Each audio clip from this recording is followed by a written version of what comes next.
Good morning student, myself Pratibha Poswal, government college Begun. बच्चों, आज का जो टॉपिक है वो बीएससी फर्स्ट ईयर के स्टूडेंट के लिए पेपर सेकंड का टॉपिक है। हमारा टॉपिक है two coupled oscillator and normal modes. तो हम इसमें दो कपल्ड ऑसिलेटर पढ़ेंगे और नॉर्मल मोड्स पढ़ेंगे। देखते हैं स्वतंत्रता की दो कोटि के साथ निकाय के मुक्त दोलन। सेकेंड यूनिट का टॉपिक है बच्चों ये आपका, यानी कि free oscillation of system with 2 degree of freedom. तो इसमें हम सबसे पहले पढ़ेंगे दो युग्मित दोलक यानी कि टू कपल्ड ऑसिलेटर्स।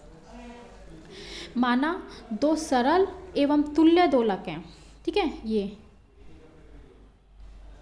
दो सरल एवं तुल्य दोलक हैं ए और बी, जो स्प्रिंग से जुड़े हुए हैं। ये आपस में किससे जुड़े हुए हैं? स्प्रिंग से जुड़े हुए हैं, जिसकी सामान्य लंबाई दोनों गोलकों के बीच की दूरी के बराबर है, और ये इन दोनों गोलकों के बीच की दूरी के बराबर है, ठीक है। यदि लोलक बी को स्थिर रखकर लोलक ए को खींच कर छोड़ दिया जाए, हमने इस लोलक बी को तो क्या रखा? स्थिर रखा, लोलक ए को खींचा और फिर उसको क्या किया? छोड़ दिया। तो ये क्या करेगा? इस प्रकार से दोलन करेगा। तो ए के दोलन का आयाम क्या होता है? लगातार क्या होता रहता है? कम होता रहता है, यानी पहले ज़्यादा, फिर इस प्रकार धीरे धीरे क्या हो जाता है? कम होकर होता जाएगा। और बी जो प्रारंभ में स्थित था वो क्या करने लगेगा? दोलन करने लगेगा, जिससे कि उसका आयाम क्या हो जाएगा? बढ़ता जाएगा। क्यों? क्योंकि दोलन जो लोलक ए है वो लोलक बी से क्या हुआ? स्प्रिंग की सहायता से जुड़ा हुआ है। जब ये लोलक ए को यूँ पकड़ के यहाँ तक फिर छोड़ दिया जाता है तो इस तरफ जाता है, तो ये भी क्या करता है? गति, यानी उस तरफ।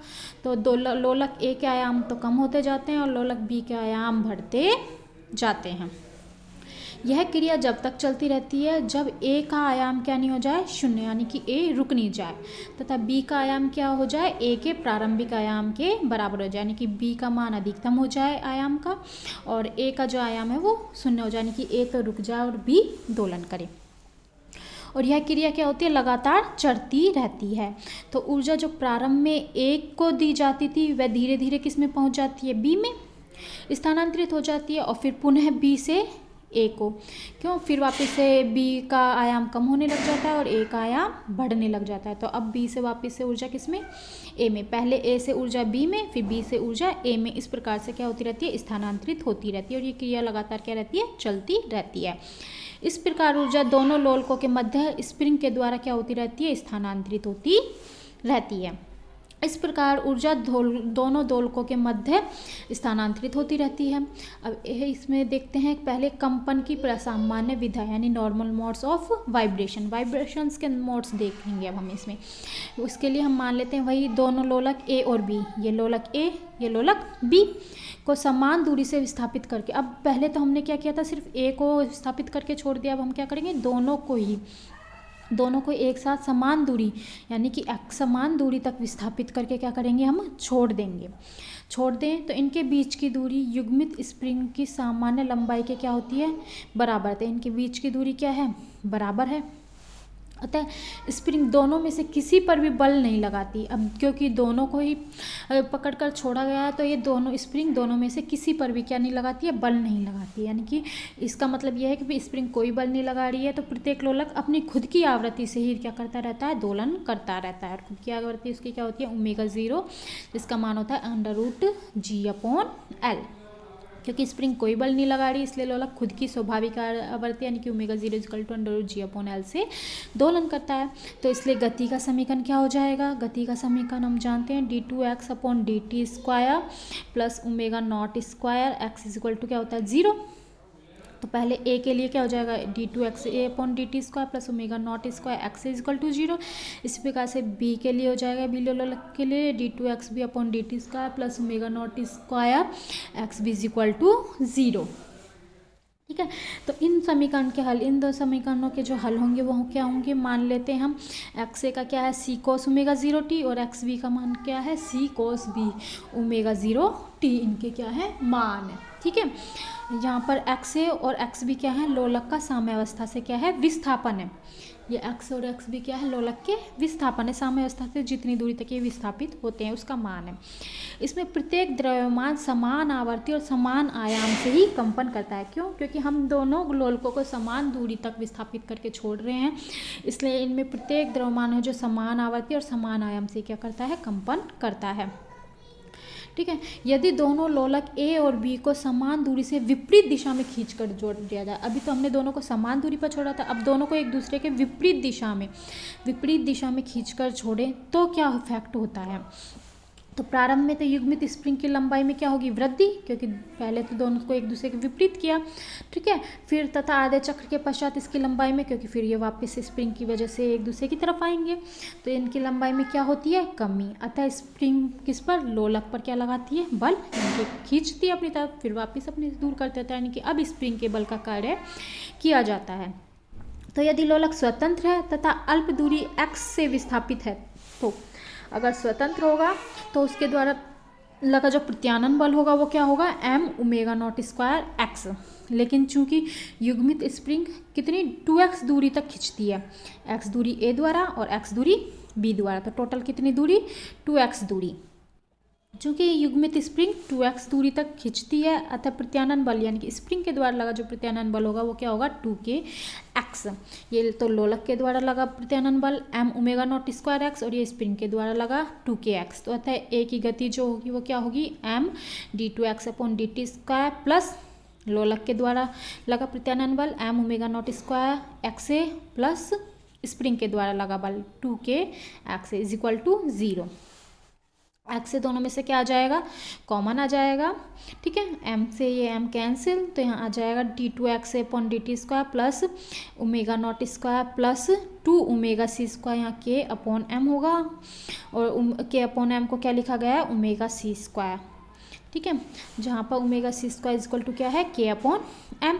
अब हम मान लेते हैं, मान लिया ये omega not square plus 2 omega c square, c का इसका मान क्या है, ओमेगा डैश स्क्वायर है, तो हम इसको लिख सकते हैं d2x upon dt square omega dash square x is equal to 0। और यह समीकरण किसकी हो गई, ये सरल आवर्त गति का समीकरण है, जिसकी आवृत्ति क्या है, ओमेगा डैश, जिसका मान क्या है ओमेगा डैश का, omega square not square plus 2 omega c square. यहाँ ओमेगा डैश ओमेगा नॉट का मान क्या है, g upon L, plus omega c का मान क्या है, k अपॉन एम। तो यानी कि ओमेगा डैश क्या होगा, g upon L plus 2 k upon M की पावर हाफ। तो इसलिए अब हम समीकरण का जो हल है वो क्या मान लेंगे, क्या है, d cos omega dash t है। इसी प्रकार से b की गति भी एक ही दर्पण प्रतिबिंब भी होगी, दर्पण प्रतिबिंब है इसलिए इसमें सिर्फ क्या फर्क पड़ जाएगा, माइनस आ जाएगा, तो नहीं x भी इक्वल टू क्या हो जाएगा, minus d cos omega dash t। क्यों, क्योंकि विपरीत दिशा में है तो वही गति होगी लेकिन सिर्फ माइनस का चिन्ह आ जाएगा। तो यानी कि x भी इक्वल टू हम को लिख सकते हैं d cos omega dash T plus pi, क्योंकि cos omega dash T plus pi क्या होता है, minus d cos omega dash T होता है। तो युग्मित स्प्रिंग के कारण प्रत्यानन बल में क्या होती है, वृद्धि होती है।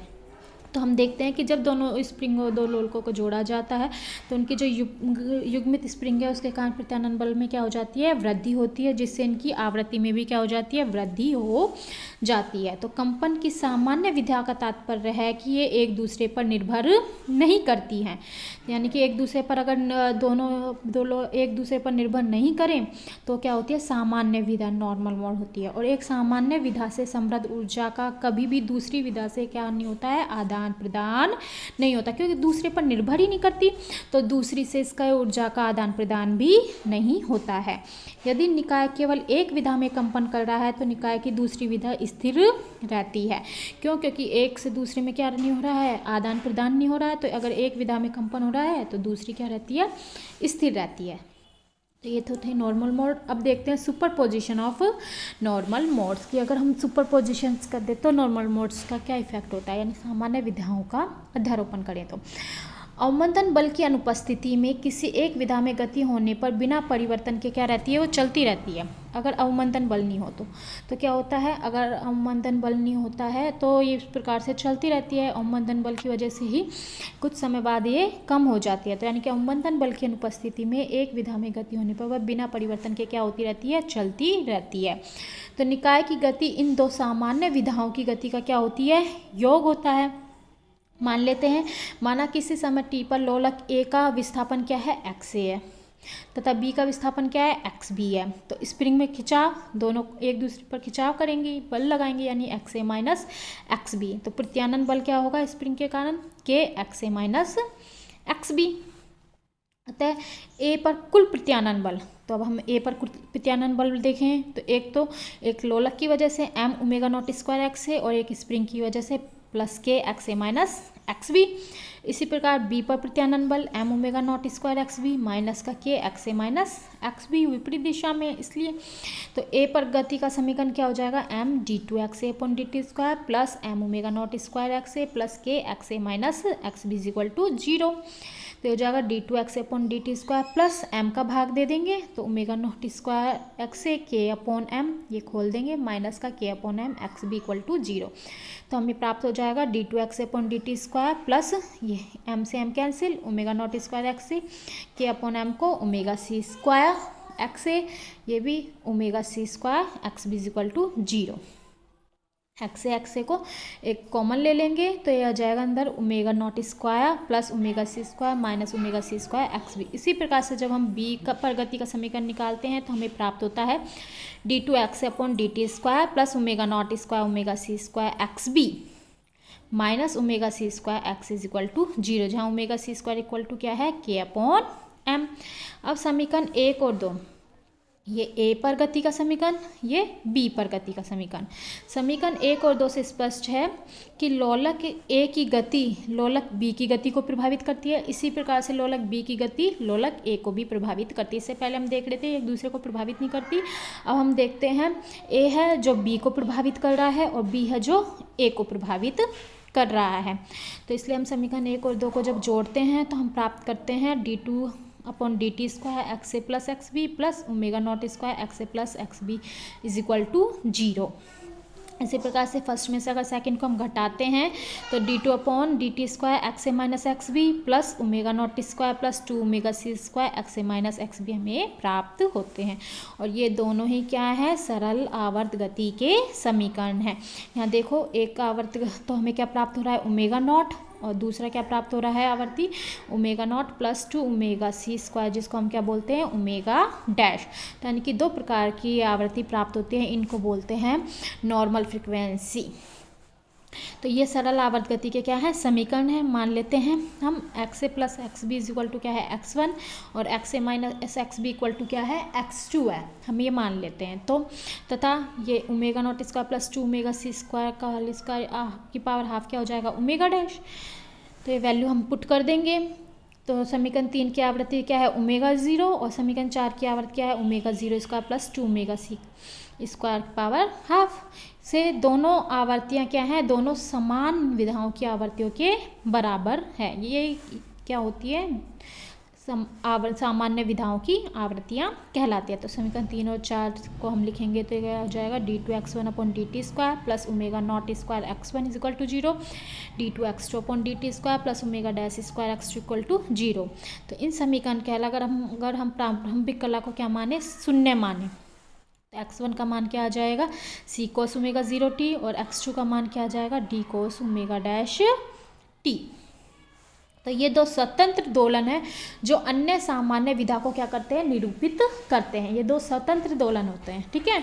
ये अन्य सामान्य विधाओं को क्या करते हैं, निरूपित करते हैं। x1 तथा x2 को ही क्या बोलते हैं, नॉर्मल कोऑर्डिनेट्स कहते हैं इनको। x1 जहाँ पर x1 इक्वल टू क्या था हमारा, x1 हम मान कर चले थे एक्स ए प्लस एक्स बी, और x2 हम मान कर चले थे एक्स ए माइनस एक्स बी। तो x1 और x2 क्या होते हैं, नॉर्मल कोऑर्डिनेट्स कहलाते हैं। तो हम आज इनको सॉल्व करेंगे तो हमें प्राप्त होता है एक्स ए इक्वल टू क्या होता है, हाफ x1 प्लस x2, या हम बोल सकते हैं वैल्यू पुट कर देंगे x1 और x2 की, तो half C cos omega 0 T plus half D cos omega dash T. इसी प्रकार से एक्स बी इक्वल टू क्या हो जाएगा, हाफ x1 माइनस x2, इनकी वैल्यू पुट कर देंगे तो half C cos omega T minus half D cos omega dash T. यदि सी बराबर क्या हो, 0 हो, तो दोलन की आवृत्ति क्या होगी, ओमेगा डैश। अब ये जैसे ये सी बराबर क्या हो जाए, 0, तो दोलन की आवृत्ति क्या होगी, ओनली ओमेगा डैश। और यदि डी बराबर 0 हो, डी बराबर 0 हो, तो दोलन की आवृत्ति क्या होगी, ओमेगा 0, ठीक है। यानी कि C बराबर 0 है तो दोलन की आवर्ती ओमेगा डैश, और D बराबर 0 है तो दोलन की आवर्ती क्या होगी, ओमेगा 0। ये आवर्तियाँ क्या होती हैं, सामान्य विधा की विशिष्ट आवर्तियाँ होती हैं। इन्हीं क्या बोलते हैं, सामान्य आवर्तियाँ भी कहते हैं। तो सामान्य आवर्ती का जो लक्षण है वो दोनों लोलक उसी आवर्ती से क्या कर सकते हैं, दोलन कर सकते हैं। अब हम अगर प्रारंभिक स्थिति देखें यानी कि t बराबर 0 पर, t बराबर 0 पर x से बराबर क्या मान लेते हैं, अल्फा 0, तो dx अपॉन dt ये क्या हो गया, एक कांस्टेंट, इसका मान क्या हो जाएगा 0, और t बराबर 0 पर x भी बराबर क्या होगा 0 प्रारंभ में, तो dx b अपॉन dt भी क्या होगा 0। तो पर c प्लस जी अपॉन 2 अगर हम देखें तो क्या होगा अल्फा 0, और c माइनस जी अपॉन 2 वो क्या हो जाएगा 0, क्योंकि c क्या है अल्फा 0 और d भी क्या है अल्फा 0। तो यहाँ पर रखेंगे अल्फा 0 प्लस अल्फा 0 अपॉन 2, तो क्या हो जाएगा 2 अल्फा 0 अपॉन 2, यानी कि 2 से 2 कैंसिल, ये क्या हो जाएगा अल्फा 0। इसी प्रकार से यहाँ पुट करेंगे तो हो जाएगा अल्फा 0 माइनस अल्फा 0 अपॉन 2, तो ये क्या आ जाएगा 0। तो यानी कि x इक्वल टू क्या होगा अल्फा 0 कोस omega 0 plus omega dash upon T into T कोस omega 0 minus omega dash upon 2 into T. तो एक्स भी इक्वल टू हो जाएगा alpha 0 sine omega dash minus omega 0 upon 2 into T और sine omega. तो ये क्या होंगे, इस समीकरण के क्या होंगे, हल प्राप्त होंगे। तो हम देखते हैं प्रत्येक दोलन की आवर्ती क्या है, ओमेगा डैश प्लस ओमेगा 0/2 होती है। तो जब एक लोलक से समृद्ध आयाम 0 होता है तो अर्थात दूसरे से समृद्ध आयाम क्या होता है, अधिकतम होता है। तो उम्मीद करती हूँ बच्चों आपको 2 कपल्ड ऑसिलेटर और नॉर्मल मोड समझ में आए होंगे। फिर भी कोई प्रॉब्लम हो तो आप व्हाट्सएप के थ्रू पूछ सकते हैं। Thank you.